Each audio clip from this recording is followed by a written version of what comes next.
Og nagkuha siya pulburon og gipahid niya sa akong ulo. Gigamitan pa niya steel brush. Si may mga tangtang na yun ang kaspa, ana.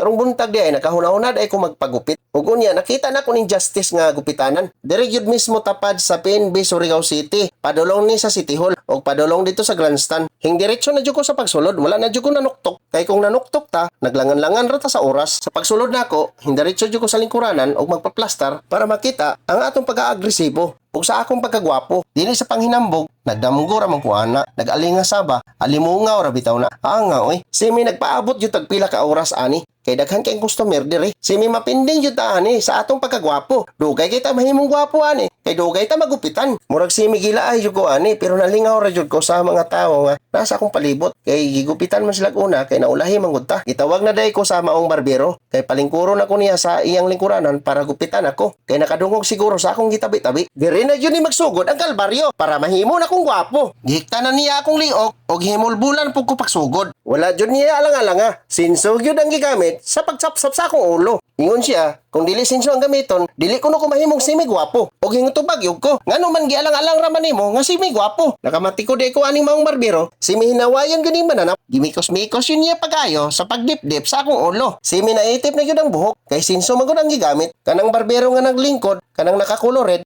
hingtotok yun siya sa among nahimutangan. Naningala yun siya siguro. Ano, sinso man ang gigamit, ipinisinga na yun niyag bari. Kung dili bari ang gamiton, dili yun maputol, ang tagas na balahibo. Gisapsapa na yun niyag sundang, para simi magwapo na dayon ko. Kung nagkuha siya pulburon, o gipahid niya sa akong ulo, gigamitan pa niyag steel brush. Simi mga tangtang na yun ang kaspa, ana. Gibagnusan yun niya pag-ayo, sama ang steel brush. Pagkahuman, gikuha dayon niya iyang kurtina. Kurtina man ko na silang banyo. Tapos gi-steel brush niya akong naong. Nangatangtang yun ang kugang sa naong. O gigamitan pa yun niya sundang. Nahuman na yun ang pag-alot. May plano siya na kulatahon ko. Pero wala kong hinsugot. Kay ting-ulan man gud basi mapas mo ta. Hintindog jud kog dali-dali kay basin mausab ang iyang hunahuna, kulatahon ko niya pagutro. Hingulbot yun ko sa akong hinagiban para makalakaw na dahin ko. Ang maong hinagiban, mao ni akong kwarta. Kay kung dili ka mohatag og kwarta, basin mabarangay ka, basin ma-hit and run pa ka. Dugay yun na hulbot ang akong hinagiban. Og nagpasalamat ay ko sa maong barbero kay gwapo kay mutira sa akong ulo. Mura kog bagong graduate sa pagka-security guard. Kay kung dili sinso, sundang og bari ang gamiton, dili jud ko masimig gwapo ani. Og nalipay jud ko. Og hingbayad jud ko ni nanay kay kung dili ka mo bayad, mabarangay jud ka diya sa barangay top. Sigurado jud ka, mahit and run pa ka. Amo bayad jud ka para dili ka makasab-an. Nga no. Medyo nagkaraw-karaw jud sa hono si nanay kay naglisod jud siya pangitag sukli. Og nangutana siya sa ako kung naba ko no koy jis. Ang akong tubag, wala gyud koy jis nay. Wala na gyud kay mahimo ana nay. Mangitag jud ka diha sinsilyo para makalakaw na dayon ko. Medyo simi na balaka yun si nanay, si pangitag sinsilyo. Nakachambar yun si nanay, giduhol dayon ni dali-dali ang sinsilyo. Ihatag dayon ako ang tansan sa barbero. Ipakapinan po na kong 20. Mauto'y pinaskuhan ako niya. Naghinay-hinay ko sa pagawas para makita yun nila ang gwapo na ko nga gupit. O kamo, kung gusto mo magpagupit, diri na mo sa Justice Barbershop. Naara ni dapit diri sa PNB o sa McDonald. Naghinay-hinay ko sa pag-aginod o para makauli na o makaligo na dayon ta.